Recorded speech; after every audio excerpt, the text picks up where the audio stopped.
जय श्री ओम नमस्ते।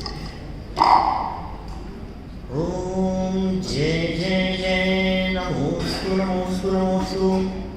नमो अरिहंताणं, नमो सिद्धाणं, नमो आयर्याणं, नमो वज्रायाणं, नमो लोये सव्यसाहुणं। मोक्षमार्गस्य नेतारं भेतारं कर्मभूभृतां, ज्ञातारं विश्वतत्त्वानां, वन्दे तद्गुणवर्धने, वन्दे तद्गुणवर्धने। द्रव्य कर्म, भाव कर्म और नौ कर्म की चलती हुई इस चर्चा में कल तक हमने द्रव्य कर्म, भाव कर्म और नौ कर्म की परिभाषा को देखा है। किसे कहें द्रव्य कर्म? कि जो कर्म आत्म प्रदेशों के साथ में पुद्गल की तरह आकर के, धूल मिट्टी के कण की तरह आकर के चिपक गए हैं, वे सब द्रव्य कर्म हैं। द्रव्य कर्म माने धूल, द्रव्य कर्म माने मिट्टी, और वो मिट्टी जो आत्मा के साथ में बंध करके कुछ विशेष प्रकार का फल दे रही है। आती कहाँ से है ये मिट्टी? ये जो मिट्टी है जिसे द्रव्य कर्म कहा गया है, जो विविध प्रकार का फल देने में समर्थ है, वो मिट्टी कहाँ से आती है? कौन लाता है? उस मिट्टी को कौन चिपकाता है हमारे साथ में? तो कहा बोले भाव कर्म है, आपके ही द्वारा किए गए भाव हैं। जीव के मोह राग द्वेष आदि भावों को भाव कर्म कहते हैं। इसमें सभी तरह के शुभ और अशुभ भाव शामिल हो जाते हैं। माने जितने भी तरह के शुभ भाव हैं, जितने भी तरह के अशुभ भाव हैं, ये सभी शुभ और अशुभ भाव, ये सब भाव कर्म हैं। माने आप कुछ भी करो, आपका जो एक्शन हो रहा है उससे द्रव्य कर्म बन रहे हैं। आप भावों से रहित कभी नहीं है, कोई भी व्यक्ति, आप कोई भी व्यक्ति हो, भाव से शून्य कभी नहीं है भाई साहब। आनंद जी साहब, जैसे ही कोई भी भाव हो रहे हैं, बस उसी के अनुसार कर्म आत्मा के साथ में आकर के चिपक रहे हैं। ये जो कर्म बन रहे हैं और भाव हो रहे हैं, इनसे जो परिस्थितियां बनी हमारे बीच में, उनका नाम नौ कर्म है। उन्हें नौ कर्म कहेंगे। देवगति हो, नरगति हो, त्रियंच हो, मनुष्य हो, और अनुकूल प्रतिकूल जितने भी संयोग मिले हैं, ये सब संयोग नौ कर्म हैं। द्रव्य कर्म के लिए हमने बंधन कहा था, भाव कर्म के लिए बंधन का कारण, और नौ कर्म के लिए हमने कहा था उदय में प्राप्त संयोग। आप पहचान सकते हैं क्या द्रव्य कर्म है, क्या भाव कर्म है, क्या नौ कर्म है? हमने किसी भी वस्तु को आपको दिखा करके पूछा, बतलाओ ये जो दिख रहा है ये क्या है? बोले नौ कर्म है। और ये मेरा है, ये भाव, वो भाव कर्म है। ये अच्छा है, ये बुरा है, ये भाव कर्म है। ये शरीर, ये नौ कर्म है भाई साहब। और ये शरीर मेरा है, ये जो मान्यता है, ये मान्यता भाव कर्म है। अब इस भाव कर्म और नौ कर्म का रिलेशन कराने वाला कौन है? बोले बीच में था एक द्रव्य कर्म। द्रव्य कर्म का फल मिलता है तो नौ कर्म क्रिएट होते हैं। नौ कर्म मिलते हैं, ये जीव उनमें राग द्वेष करता है, ये जीव उनमें अपनापन करता है, उनमें तन्मयता करता है, वापस द्रव्य कर्म बनते हैं। द्रव्य कर्म से नौ कर्म मिलते हैं, नौ कर्म से द्रव्य कर्म बांधता है ये जीव। माने ये सर्कल इस तरह का चलता रहता है। अब जब हमने इनको पहचाना, तब इनमें हमारी कहाँ चल रही है? द्रव्य कर्म में चल रही है, भाव कर्म में चल रही है, नौ कर्म में चल रही है। इनमें हमारी कहाँ चलती है? हमारी चलती कहाँ है और हम चलाते कहाँ हैं? हमारी चल रही है अपने परिणामों में, हमारे भावों पर अपनी चलती है। अरे किसी पर किसी का कंट्रोल नहीं चलता भाई साहब, हमेशा कंट्रोल चलता है अपने आप के ऊपर। और हम कंट्रोल चलाना चाहते हैं दूसरों के ऊपर। दूसरे माने कौन? जिन्हें कहा गया है नौकर्म, जो कर्म नहीं है, जो कर्म के फल हैं, वो कर्म के फल पर हम अपनी चलाना चाहते हैं। ये हमारी बहुत बड़ी भूल है। इसको हमने मतलब एक छोटे से एग्जाम्पल से यहाँ समझाया था। एक को कहा था कैमरा, एक को कहा था क्लिक, और एक को कहा था पिक्चर, फोटो। हम फोटो में परिवर्तन कर रहे हैं। फोटो में परिवर्तन कैसे होगा? फोटो तो खिंच गई, ये तो रिजल्ट है। हमारे जितने प्रयास है, बोलो आप सुबह से शाम तक गोरे से काला होने का, काले से गोरा होने का, ये भी बड़ी गजब की स्थिति है। कुछ काला पसंद है, कुछ गोरा पसंद है, चेहरा गोरा चाहिए, बाल काले चाहिए। क्या सबके अपने अपने स्टाइल है, ऐसा नहीं है। और फिर कुछ लोग उस काले से गोरा करने में लगे हैं, गोरे से काला करने में लगे हुए, ऐसा हो रहा है। बाल यदि सफ़ेद हो गए तो उन्हें काले करने के लिए लगे हुए हैं, चेहरा काला हो जाए तो उसे गोरा करने के लिए लगे हुए हैं। लेकिन भाई, इस चेहरे को आप यदि काले से गोरा करने में लगे हैं तो इसमें आपकी रंच मात्र नहीं चलेगी, क्योंकि इस पर कंट्रोल करने वाला कोई और था। जो था उसका नाम था नौकर। मतलब ये सब क्या है? हम जो कुछ भी कर रहे हैं उसकी एक बैकअप फाइल तैयार हो रही है। हमारा जो भी एक्शन है, जो भी भाव हैं, जो भी हमारे विचार होते हैं, जो परिणाम होते हैं, जो हमने अच्छा बुरा जो कुछ भी किया है, जो कुछ कर रहे हैं, उस अच्छे बुरे सभी कुछ करने का एक फाइल, ऑटोमेटिक बैकअप फाइल तैयार हो रही है। उसका नाम है द्रव्य कर्म। द्रव्य कर्म कोई अलग से नहीं है, हमारे द्वारा की गई। ऐसा भी कहते हैं, तो मैं तो कभी कभी ऐसा कहता हूँ, ये कार्बन कॉपी है। एक बार बच्चों को पढ़ा रहा था, ऐसे 5 प्रकार के शरीर बतला रहा था।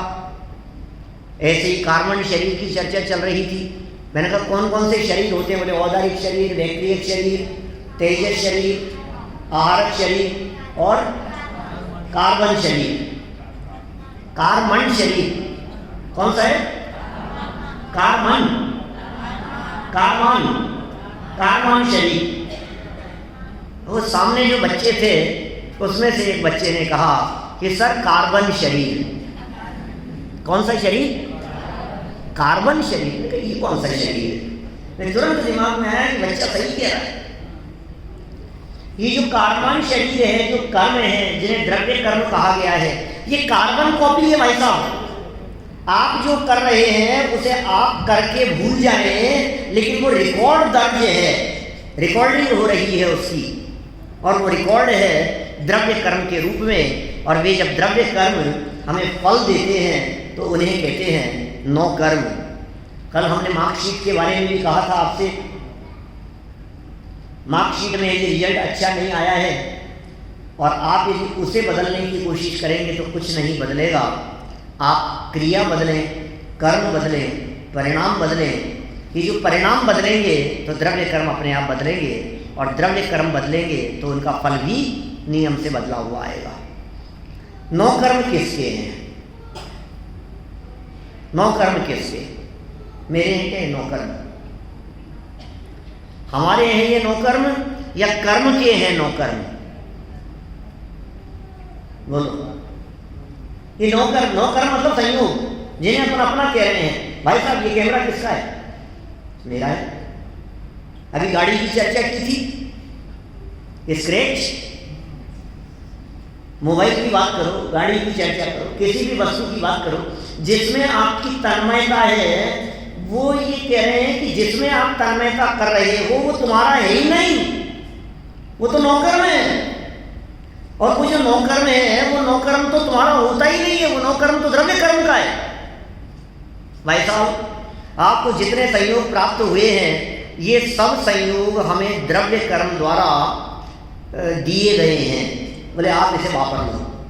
वापर लो शब्द गुजराती का शब्द है, वापरो है।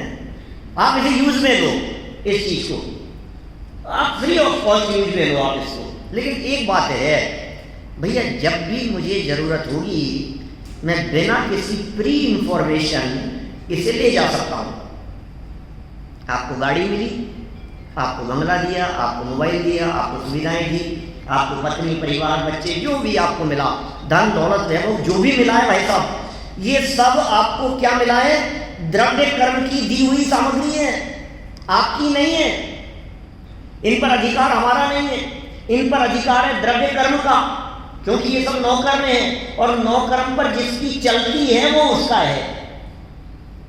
भाई साहब, एक बच्चा जो आपका है और मानता किसी और की है, मामा की सुनता है, तो आप क्या कहोगे? भैया ये तो अपना नहीं, ये तो मामा का है। क्यों? जो जिसकी माने वो उसका, जो जिसकी सुने वो उसका, जो जिसके अनुसार चले वो उसका। सीधी सी बात है। अब ये जो द्रव्य कर्म है किसके अनुसार चल रहे हैं? भाई साहब, ये शरीर किसके अनुसार चल रहा है? हम कहते हैं मैं चलाता हूं। कब तक चलाते हो आप? जब तक चलाते हुए दिखते हो, जब तक चलता हुआ दिखता है आपके विचारों के अनुसार, तब तक कहते हो मैं चलाता हूं। और फिर नहीं चलता तब,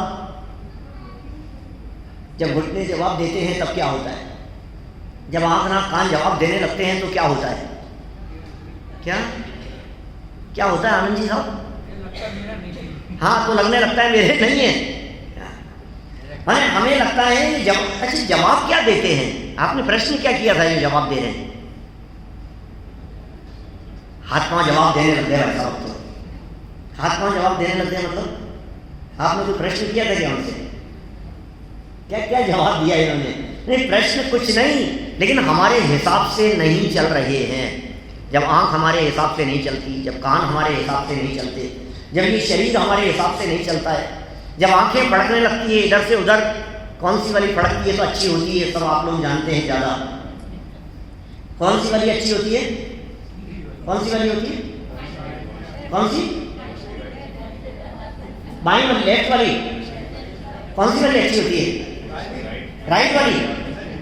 अरे ये राइट वाली कह रहे हैं, लेफ्ट वाली कह रहे हैं, कौन सी है सही?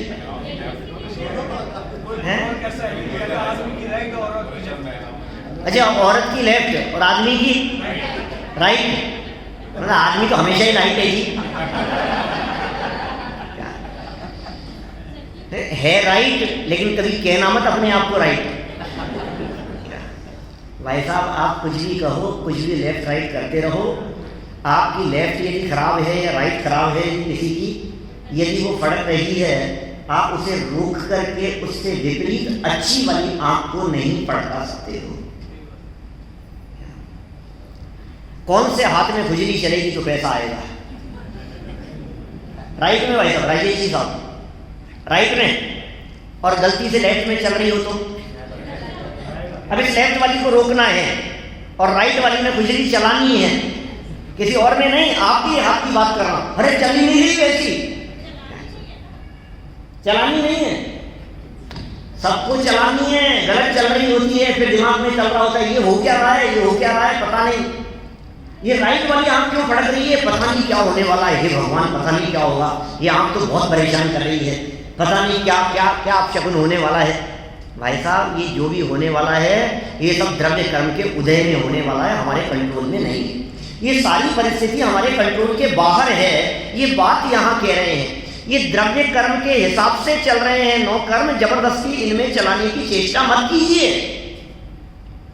ये जो बात कही जा रही है, इस बात को समझने की कोशिश कीजिए। शरीर पर हमारी चलती नहीं है, घर बार पर हमारी चलती नहीं है, महल मकान पर हमारी चलती नहीं है, परिवार पर हमारी चलती नहीं है। जहाँ जहाँ हमारी नहीं चल रही है वहाँ जबरदस्ती चलाने की कोशिश की जा रही है।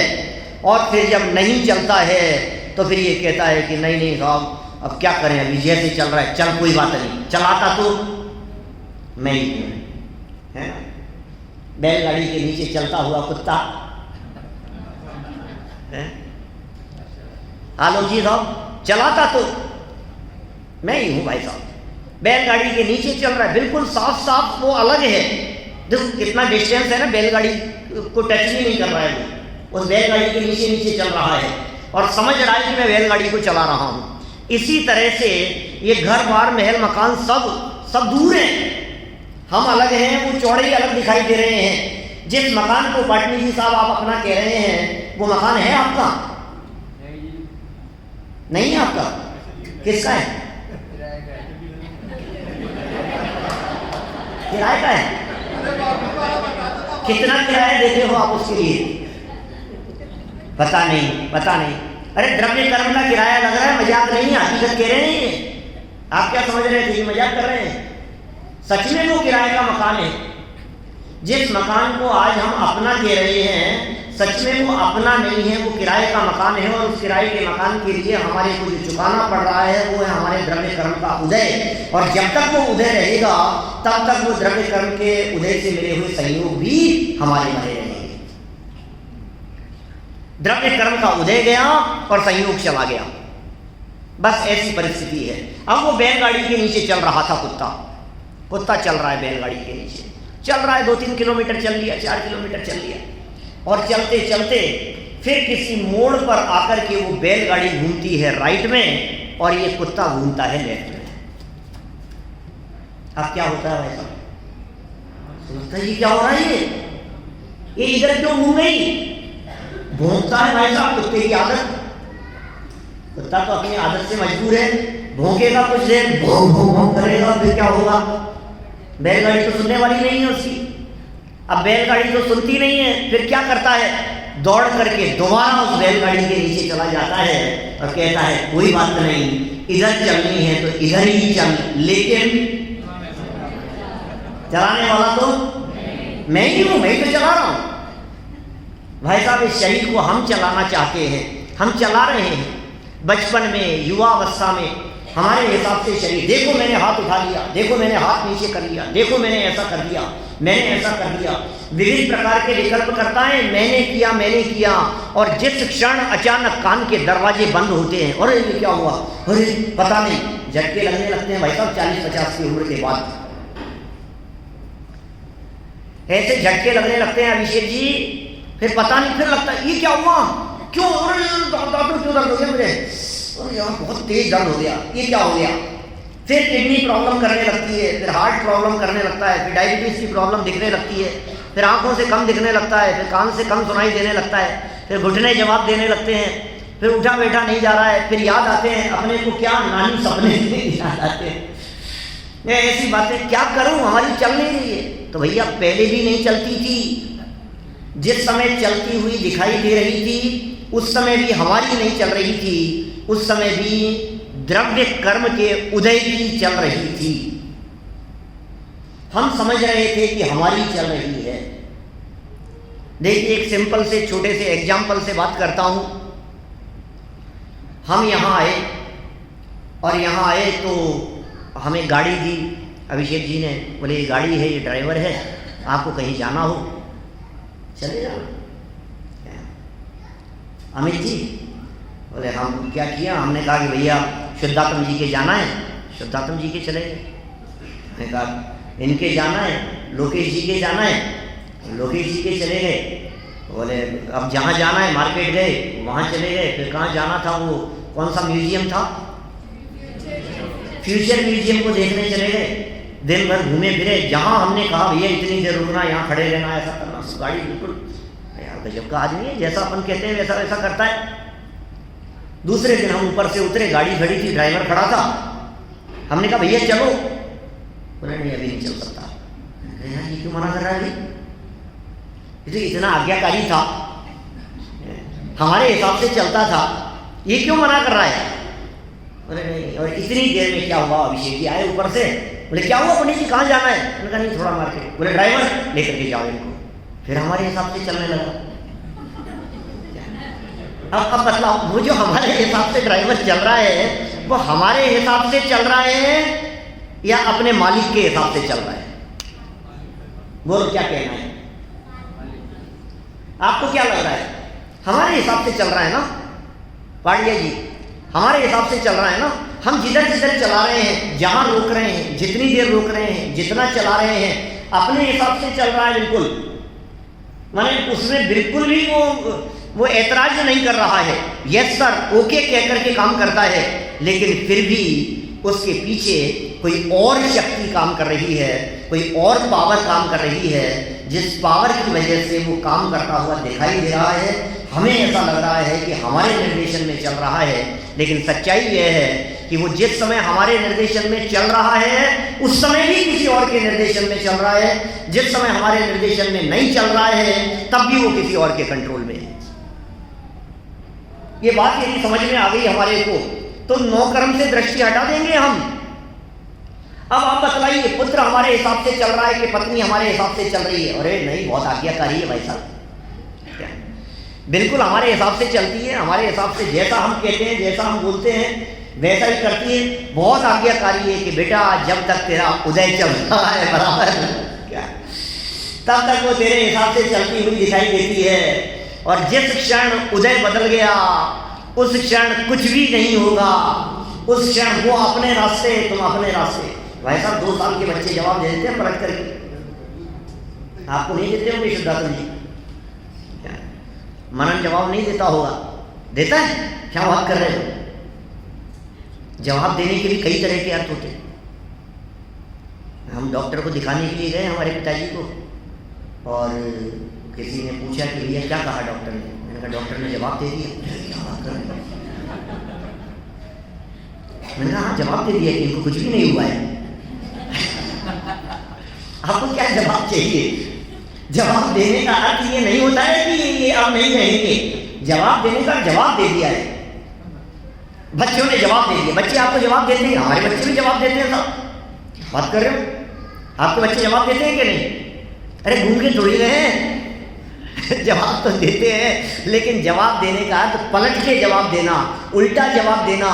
छोटे छोटे से बच्चे, अरे हम तो ऐसा कहते हैं। भाई साहब आजकल तो बच्चों का ग्रेजुएशन पूरा नहीं होता जब तक वो जवाब देना नहीं आए, उनको पलट के सामने जवाब नहीं देने लगे माता पिता को। लगता है कि नहीं ऐसा?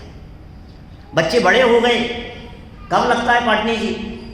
जब बच्चे जवाब देने लगे सामने। अच्छा बच्चे बड़े हो गए भैया, ये सब जवाब मिलते हैं हमारे को रोजाना, ये सब जवाब हमारे को देखने सुनने जानने को मिलते हैं, लेकिन फिर भी नहीं समझ पा रहे हैं हम। हमें लग रहा है पैसा हम कमा रहे हैं, धन दौलत हम कमा रहे हैं, कमा रहे हैं कर्म मिल रही है कर्म के उदय से, और हमें लग रही है हमारे कमाने से कमाई गई है, हमारे कमाने से इकट्ठा हुआ है। हर परिस्थिति में, हर संयोग में, हर चीज में ये बात लागू होगी, क्योंकि जितनी परिस्थितियां हमारे साथ में बन रही है सब की सब नौकर्म है और द्रव्य कर्म के उदय से प्राप्त हुई है। सिर्फ द्रव्य कर्म के उदय से प्राप्त हुई है। जितनी परिस्थितियां हैं, आप किसी भी परिस्थिति की बात कर लो, आपके पास में जितनी चप्पल है, जितने जूते हैं, जितने कपड़े हैं, जितने गहने हैं, जो कुछ भी आपको मिला है सब नौकर्म है, और सबको आप अपना समझ करके बैठे। सारे संयोगों को हम अपना मान रहे हैं। ये किसका है? बोले मेरा है। ये किसका है? मेरा है, मेरा है, मेरा है, मेरा है, मेरा मेरा करके मरे जा रहा है ये व्यक्ति, जबकि मालूम नहीं है ये कर्म का है। समझते सब हैं, लेकिन अभिप्राय में वही बैठा हुआ है ये मेरा है। ये मेरेपन की बुद्धि ये टूटनी चाहिए। ये जब तक नहीं टूटेगी तब तक ये अज्ञानता बनी रहेगी। भाई साहब कभी किसी के ऊपर चला नहीं सकते आप। 6 खंड पर जिसकी चलती थी ना, ऐसा चक्रवर्ती सम्राट अपने बच्चे पर नहीं चली उसकी। बोलो 6 खंड में एक राजा नहीं था जो उसके अधीन नहीं चलता हो, एक व्यक्ति नहीं था जो उसको पलट के सामने जवाब दे सकता हो। 32,000 राजा चक्रवर्ती सम्राट के अधीन घूम रहे हैं, आगे पीछे घूम रहे हैं, अर्दनी में चल रहे हैं, लेकिन उसके बावजूद उसका बच्चा मारीची भरत चक्रवर्ती का बेटा नहीं चला तो नहीं चला उसके निर्देशन में। चला लो, आप कैसे चलाओगे? अच्छे संस्कार नहीं दिए होंगे भरत जी, क्यों? ध्यान नहीं दिया होगा, बच्चा हाथ से निकल गया। थोड़ा सा ध्यान देना चाहिए था ना। क्या क्या बात करते हो? अच्छे संस्कार 6 खंड को जीतने में लगे रहे। ये क्या बेवकूफ़ी का काम है? बच्चों को तो संभालते पहले, अपने बच्चे को नहीं संभाल सके वो, क्या संभालेंगे भाई साहब? किसकी बात कर रहे हो आप? उस मारीची की बात कर रहे हैं जिसके पिताजी चक्रवर्ती हैं, उस मारीची की बात कर रहे हैं जिसके चाचा जी कामदेव हैं, पहले कामदेव बाहुबली स्वामी। उस मारीची की बात कर रहे हैं उस बच्चे की जिसके दादाजी तीर्थंकर हैं। उसकी बात कर रहे हैं जिसके एक चाचा जी गणधर हैं, प्रथम गणधर, जिसकी बुआएं ब्रह्मी और सुंदरी प्रथम आर्यिकाएं हैं। हम उसकी बात कर रहे हैं जिसके भाई तद्भव मोक्षगामी हैं, उसी भव से मोक्ष जाने वाले हैं। आप कह रहे हो उसे संस्कार? कौन किसको संस्कार देवे? जिसकी होनहार खोटी होती है उसके साथ ऐसा ही बनता है सब परिस्थिति। ये नौकर में है, चक्रवर्ती भरत पूरी दुनिया में चला रहा है लेकिन अपने बच्चे पर नहीं चला पा रहा है। ऋषभ देव अपने पोते को नहीं समझा पा रहे हैं। आपको लग रहा है आजकल के बच्चे तो समझते ही नहीं है। आजकल के बच्चे नहीं समझते। अरे भाई साहब, आजकल के बच्चे तो भगवान ही मालिक है आजकल के बच्चों का तो। अच्छा, आजकल के बच्चे नहीं समझते, पहले के तो समझते थे ना। जब हम लोग बच्चे थे तब तो हम तो मानते थे ना हमारे माता पिता की। नहीं मानते थे भाई साहब। मानते होते तो अपना देश छोड़ करके यहां नहीं आते। कहां सुनते हैं हम उनकी। उन्होंने तो बहुत समझाया था, उन्होंने तो बहुत कहा था बेटा क्या करेगा, बेटा नहीं ये नहीं ये नहीं। अरे नहीं, आप समझते नहीं हो, पैसा कमाना है तो जाना ही पड़ेगा। क्या लगता है आपको? पापी पेट का सवाल। नहीं, पेट को पापी कहते हैं। इच्छाएं खुद की नहीं रुक रही है, इल्जाम पाप का, पेट का। पेट की वजह से गाड़ी चाहिए, पेट की वजह से मकान चाहिए, पेट की वजह से सुविधाएं चाहिए। अरे पेट को तो रोटी चाहिए 2 टाइम की। पेट का बहाना बनाते हैं हम। इच्छाएं हमारी स्वयं की है और वे स्वयं की इच्छाएं जब तक नहीं रुकेगी तब तक काम नहीं होगा। आप सोच रहे हैं आपके कमाने से पैसा कमाया जाता है। हमें लगता है हमने इतना इकट्ठा कर लिया, इतना इकट्ठा कर लिया। कितने साल में इतना इकट्ठा किया? अरे भाई साहब 25 साल के अंदर देखो। पंडित जी जब यहाँ आया था तब कुछ भी नहीं था, आज 25 साल हो गए हैं यहाँ। 25 साल के अंदर कितनी प्रॉपर्टी खड़ी कर ली अपन ने, कितना हो गया है अपने पास में। अच्छा, बहुत हो गया है, बहुत कमा लिया है आपने। आपने कमाया है? हाँ मैंने कमाया है। कितने साल में कमाया? 25 साल में कमाया। आज आपके इकलौते बेटे के इकलौता बेटा हुआ, उसने वो करोड़ों की संपत्ति कमाने के लिए कितना समय लगाया है? कितना समय लगाया? इकलौता पोता है आपका, उस अकेले पोते ने इतनी संपत्ति, जो आपने अरबों की संपत्ति इकट्ठी की, जिसके लिए आपने 35 साल लगाए, 40 साल लगाए, 25 साल लगाए, जिसको इकट्ठी करने में, उस सामग्री का मालिक बनने के लिए आज पैदा हुए उस बच्चे ने कितना परिश्रम किया है। रंज मात्र परिश्रम नहीं किया, लेकिन वो सामग्री का मालिक है या नहीं है? भाई साहब परिस्थितियां बदल जाती है, लेकिन क्षण मात्र में परिस्थितियां बदल जाती है। देखते देखते ही आज जो परिस्थितियां आपकी दिखाई दे रही थी, वो परिस्थितियां कल किसके साथ में होगी, क्या होगी? कर्म का उदय व्यक्तिगत आता है कि सामूहिक आता है? कर्म का उदय कैसा आता है? व्यक्तिगत आता है। कोरोना का जो समय आया था किसके कर्म के उदय से आया था? किसके कर्म का उदय था कोरोना काल? पता नहीं यार, कौन व्यक्ति ऐसा पापी पैदा हो गया इस दुनिया में, जिस पापी व्यक्ति की वजह से एक साथ सबके साथ ऐसा कर्म का उदय। आपको लगता है ये जो परिस्थिति दिखाई दे रही है सामने, ये बाढ़ आ गई, ये किसके कर्म के उदय से है? किसी एक व्यक्ति के कर्म का उदय? सामूहिक कर्म का उदय? कोई एक ऐसी बात कहो जिसमें भूकंप आ गया है, बाढ़ आ गई है, तबाही मचती हुई दिखाई दे रही है, कहीं एक्सीडेंट हो गए हैं, कहीं रोड एक्सीडेंट दिखाई दे रहे हैं। ये जितनी भी परिस्थितियां हैं, मैं सिर्फ इतनी बात पूछना चाह रहा हूं कि उन परिस्थितियों में किसकी चल रही है, किसका उदय काम कर रहा है? इन परिस्थितियों की बात कर रहा हूं जो सामूहिक है। सामूहिक है, सामूहिक है ना, सबका है। सुनो एक बात ध्यान रखना, बारीक बात कहता हूं, सामूहिक कर्म का उदय नहीं आता। कर्म का उदय व्यक्तिगत मिलता है। अपने अपने कर्म का उदय ही अपने अपने को मिलता है। किसी दूसरे के कर्म का फल किसी को नहीं मिलता। आप भले ही कितना भी कहते हो, अरे साहब पता नहीं उनकी करने के फल हमें भोगने पड़ रहे हैं, वो करके चले गए, ये तो करके चले जाएंगे, हमें भुगतना पड़ेगा यहाँ। ये पंडित जी आ गए ये इंडिया से, ये यहाँ आकर के काला पीला सब करके चले जाएंगे, भुगतना तो हमें पड़ेगा यहाँ वालों को। नहीं है ऐसा। किसकी करनी के फल किसको भोगने पड़ेंगे? सब कर्मों का फल व्यक्तिगत मिलता है, किसी के कर्म का फल किसी को नहीं मिलता है। भाई साहब आपको ऐसा लगता है, अरे साहब कैसी बात कर रहे हो, एक व्यक्ति के अटैक आ गया घर में, सारा घर डिस्टर्ब होता है कि नहीं? एक व्यक्ति परेशानी, एक के कर्म का हो, एक को अटैक आया, पूरा घर डिस्टर्ब है कि नहीं? सबकी है ना उदय। तो लगता है हमें ऐसा लगता है कि सबके ऐसा पाप कर्म का उदय आया, लेकिन सच्चाई ये है कि ये पाप कर्म का उदय सबका नहीं था, ये सबका इंडिविजुअल था। आपको लग रहा है कई लोगों ने ऐसे प्रश्न किए कोरोना के टाइम पीरियड में, बीच में लोगों ने ऐसे प्रश्न किए, अरे पंडित जी सबके ही ऐसे कर्म का हो जाए, सबने ही ऐसे क्या पाप किए होंगे, सबने ही एक साथ पाप किए क्या ऐसे, जिनके सबके एक साथ कर्म का उदय आ रहा है, एक साथ बाढ़ आ गई, एक साथ भूकंप आ गया, एक साथ कुछ ऐसी छोटी परिस्थिति बन गई, तो इन परिस्थितियों को एक साथ ही सबने ऐसा एक साथ ही किया होगा ना कुछ कर्म कि हाँ। देखो दो तरह के जवाब दे सकता हूँ इस परिस्थिति में। जवाब नंबर 1, पहला जवाब तो ये कि हाँ साहब बिल्कुल सामूहिक कर्म किया था तो सामूहिक फल मिला। सामूहिक कर्म किया था कि हाँ, बहुत होते हैं ऐसे जो सामूहिक किए जाते हैं, लगभग एक जैसे परिणाम आपने किए, इन्होंने किए, सबने किए, सबको लगभग एक जैसा परिणाम मिला। जैसे मान लीजिए कोई भी उदाहरण मान लीजिए, सद्दाम हुसैन को फांसी हुई, लाइव देखी सबने, उन लोगों ने सबने जब उसको फांसी की सजा सुनाई गई, या समझ लीजिए किसी के भी साथ में कुछ भी घटना घटी, या और कुछ नहीं तो ऐसा समझो टीवी की स्क्रीन पर सीरियल देखते समय, मूवी देखते समय हजारों लोगों ने एक सीरियल को एक साथ, लाखों लोगों ने एक साथ देखा, एक साथ देख करके बनने वाली परिस्थितियों के संबंध में एक तरह का परिणाम किया लगभग, तो एक तरह का फल भी मिलेगा भाई साहब। एक तरह के परिणाम करोगे तो एक ही तरह का फल मिलेगा। मान लीजिए पंच कल्याणक की बात कीजिए, जन्म कल्याणक का दृश्य है, और जन्म कल्याणक के उस दृश्य में एकदम ऐसे सारी सभा भाव विभोर हो गई, सबने एक जैसे परिणाम किए या नहीं? अभी यहां प्रवचन चल रहा है, सब लोग बैठे हुए हैं, सबके लगभग एक जैसे परिणाम हो रहे हैं कि नहीं? सबके सुनने के परिणाम हैं, सबके भाव विभोर होकर के सुन रहे हैं, सबको लाभ मिल रहा है, सबको आनंद आ रहा है।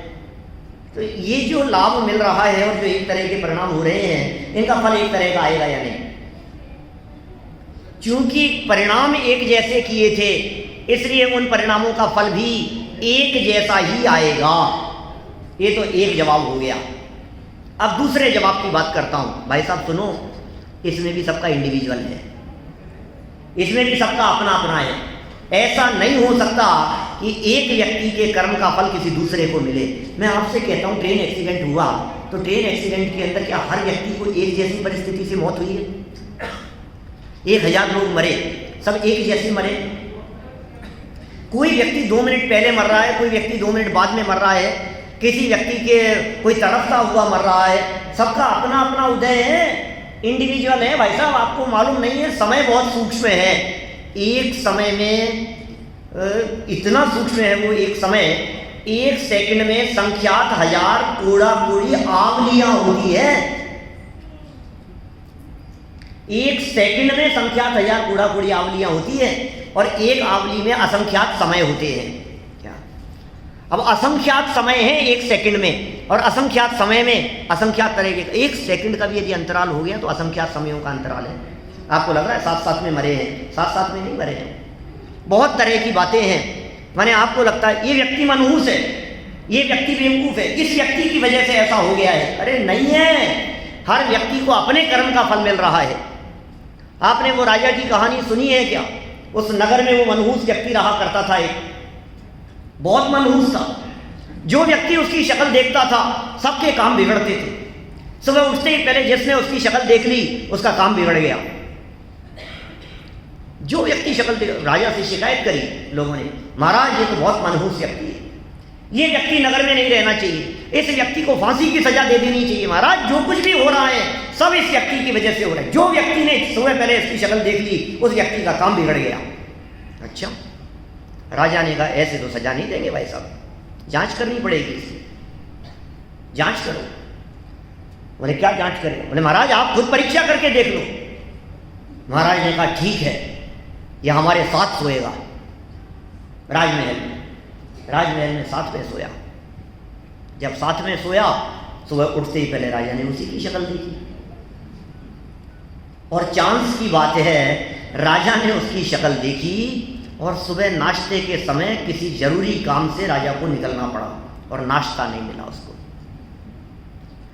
दिन में चर्चा सलाह मशवरा के अंदर ऐसा उलझा रहा कि उसे भोजन लंच करने का मौका नहीं मिला, और शाम को मीटिंग इतनी लंबी चलती रही कि कब रात हो गई पता ही नहीं लगा, और रात हो गई और रात्रि को भोजन करता नहीं था। अरे आज तो भोजन सुबह से कुछ नहीं खाने को मिला। और फिर उसे याद आया जब वो वापस लौट करके, और आज तो इसकी शक्ल देखी थी। बोलो, है कि नहीं मनहूस व्यक्ति? कितना मनहूस व्यक्ति है ये, जिसकी शक्ल देखने पर आज वास्तव में राजा ने निर्णय किया, कल फैसला सुनाएंगे हम राज दरबार में।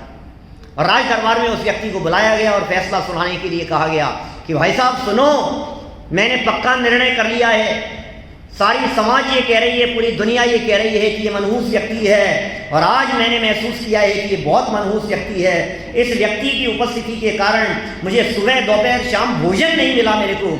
हम इस निर्णय पर पहुंचे हैं कि इस व्यक्ति को फांसी की सजा सुना दी जाए। तुम्हें कुछ कहना है क्या भाई? तुम्हें कुछ कहना है? क्या कहना है? कहना है हमें कुछ?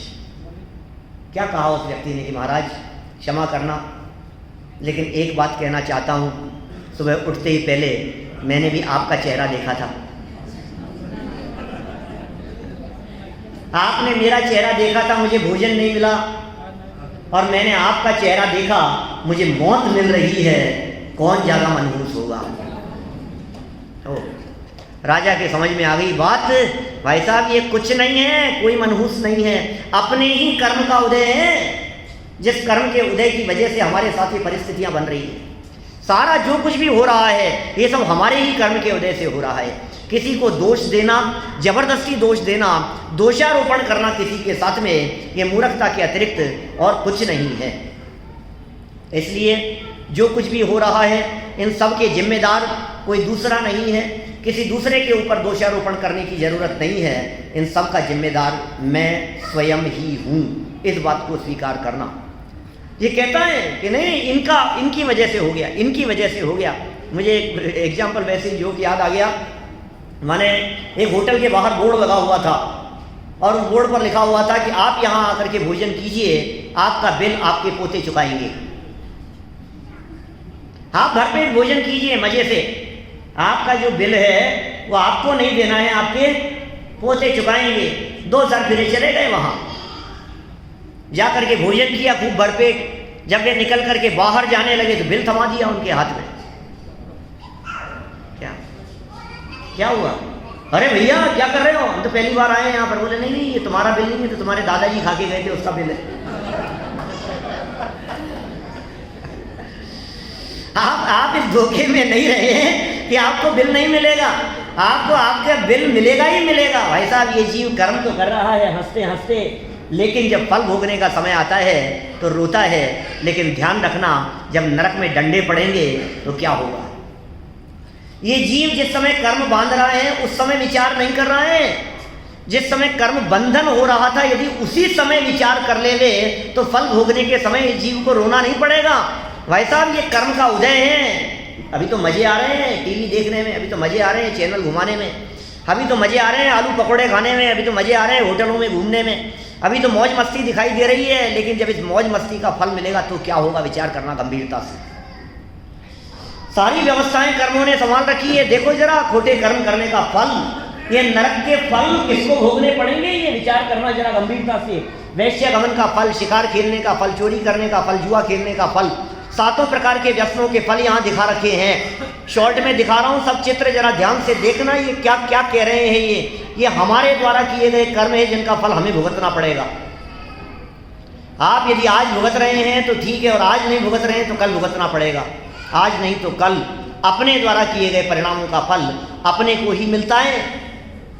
ये परिस्थितियाँ हैं, शरीर की कैसी स्थिति बन जाती है, कैसी शरीर की स्थितियाँ हो जाती है, कैसे नाम कर्म का उदय आता है। धड़ एक दिखाई देता है, चेहरे 2 दिखाई देते हैं। क्या करो, बच्चा ऐसा जन्म लेता है जिस बच्चे को देखते ही ऐसा लगता है जैसे जवान बच्चे की तरह जन्म लिया है। कैसा कैसा शरीर, बालों से पूरा नहाया हुआ शरीर दिखाई देता है। आंखें कैसी दिखाई देती है, नाक कैसे दिखाई देते हैं, कान कैसे दिखाई देते हैं। ऐसा शरीर जिसका शरीर ही ऐसा लंबा दिखाई देता है।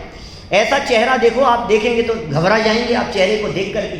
ये चेहरा है, ये आंखें देखो आप, ऐसे शरीर की प्राप्ति होती है, तीसरी आंख दिखाई दे रही है, ऐसे बच्चे ने जन्म लिया है।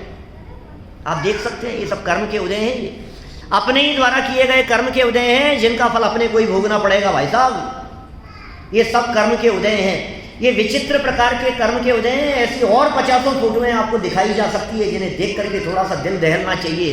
ये किसी और कर्म के उदय नहीं है, हमारे ही द्वारा किए गए कर्म का उदय है और हमें ही भोगना पड़ेगा। अब समस्या ये है कि हमारी कहाँ चले इन सब में। ये सब जो संयोग है, सर पे बाल हैं, आपकी नहीं चल रही है, नहीं है आपकी नहीं चल रही है। बाल काले से सफ़ेद हो गए, आपकी नहीं चल रही है। आपके काले बने हुए हैं, आपकी नहीं चल रही है। हमारे सर से साफ हो रहे हैं, हमारी नहीं चल रही है। किसी की नहीं चलती है।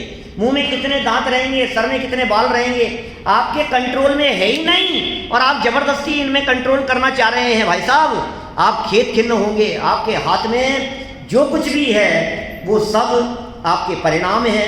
यदि आप अपने परिणामों को संभाल करके रखेंगे तो सब कुछ आपके कंट्रोल में रहेगा। आप अपने परिणामों पर चलती है वहाँ चलाइए, जहाँ नहीं चलती है वहाँ चलाने की चेष्टा न करें। जबरन हम ये जो परिस्थिति है ना, ये हमारी कहाँ चले, इसकी चर्चा कल करेंगे अपन। आज का तो समय हो गया है हमारा, हम इसकी चर्चा करने वाले हैं। हम कहाँ चलाएं, कैसे चलाएं, कितनी चलाएं और क्या चलने से हमारे हाथ में क्या मिलेगा, इन सब की चर्चा कल विस्तार से करेंगे। अभी तो इतना समझ में आया है कि दुनिया में कोई भी व्यवस्था हमारे हाथ में नहीं है। अभी की बात को यहीं विराम देता हूँ।